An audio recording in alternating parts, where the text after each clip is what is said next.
everyone. My name is Prajna Subedi. I am from biotechnology first year, and the title of my story is Snowstorm. It's 1:20 in the morning. Darkness surrounds me.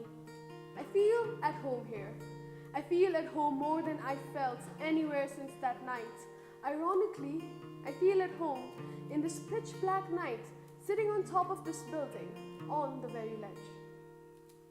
It's a new moon night, and I welcome the complete silence and the view of the stars without the moon outshining them. I feel the wind pass by me, making me shiver slightly.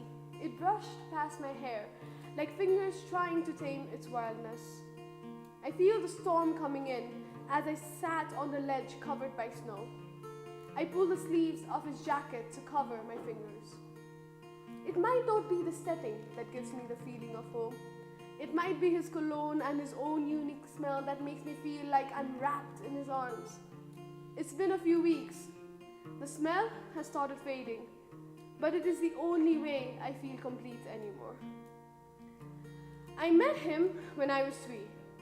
He was 5 then, my brother's best friend.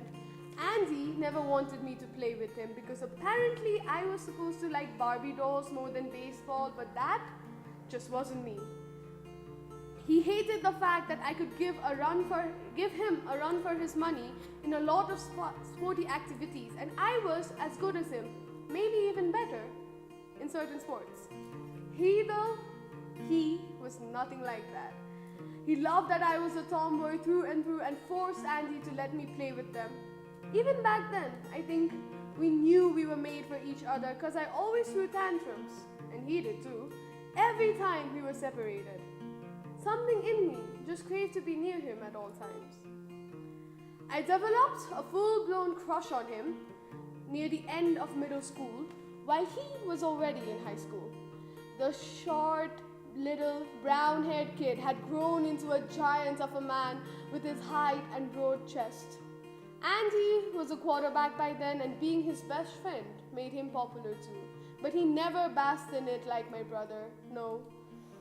He would rather be in the library reading or scribbling something down on a piece of paper. He wrote great things.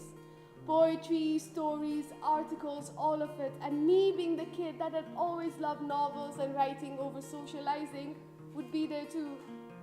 In the library, over exchanged letters, recommending books, reading each other's writings is where I fell in love.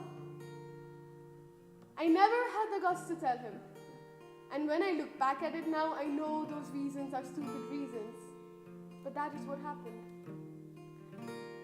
My sophomore year in high school and his senior year, he asked me out for prom. I was over the moon, and I, being the hopeless romantic that I was, couldn't help but be more than happy that I was going to be slow dancing with the boy I had been crushing on for God knows how long. I was hoping he would tell me he liked me. He didn't. He did something better. He kissed me in the middle of the gym and told me he loved me. He was awarded a punch for that act from my brother and a threat to his manhood if he ever hurt me. But he promised he'd rather skin himself alive than see me in pain, and that calmed Andy down considerably. 10 years down the line, he did just that. I got into law, him into journalism. Being in different universities didn't help us, not at all. Rather, it made it all the more difficult. We had fights, so many fights, him being as stubborn as just as I am, and we never gave up.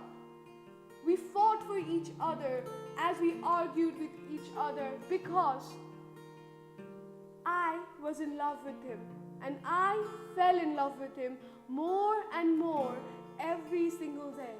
And I know this sounds cheesy, and I never thought that I would find this love, but I did. And he was just as much as mine as I was his. There was nothing I wanted more. I stare at the tattoo spiraling on the side of my palm, extending from my wrist to my little finger. But it is always worth it. The words that completed this sentence were tattooed on the exact same location on the side of his palm. Love could build you up or destroy you. I stare at it while my other hand plays with a diamond ring hanging from my chain on my neck. I feel wetness slide down my cheeks and I realize them as my tears. I remember that night carefully, every single detail etched into my brain. We were going to a fancy restaurant, our 10th anniversary, 10 years since I had agreed to be his girlfriend. I was getting ready in the apartment that we shared as he came back home from work. I had put on his favorite dress, the dark purple one that, according to him, made my eyes look brighter. I left my wild hair open because he loved to run his fingers through them. I had worn 6-inch heels, perks of having a super tall boyfriend, and just as I was applying the finishing touches to my makeup, my phone rang. I checked, saw an unknown number, but thinking it was a client, I picked it up. This call tore my world apart. I raced to the hospital, running red lights. I don't even know how many speed limits I ignored, and just as I got to the operation theater, I saw the doctor talking to his parents, and I saw Carrie break into tears and crying into Jack's chest. My heart was in my throat. I was praying to God, every single god of different mythologies, that they were happy tears. And as I approached them, the doctor left. Carrie hugged me in a death grip and sobbed the words I'd feared the most. He's gone. I felt my knees go weak and I saw the time, 1:45, the time that I had found that the love of my life was gone. Taken by the slippery roads of winter in a storm just like the upcoming one, in the weather he loved. Ironic, isn't it? Because he was named Nicholas Whittaker Storm. Whittaker meaning white field of snow. And he was born on the 21st of December, giving him the winter name. And I lost him on 12th of January in a snowstorm, just like the one his name suggests. So I sit here, waiting for the storm to hit, in one of his jackets and the ring they found in the wreckage, because I feel the closest to him in a snowstorm. Thank you.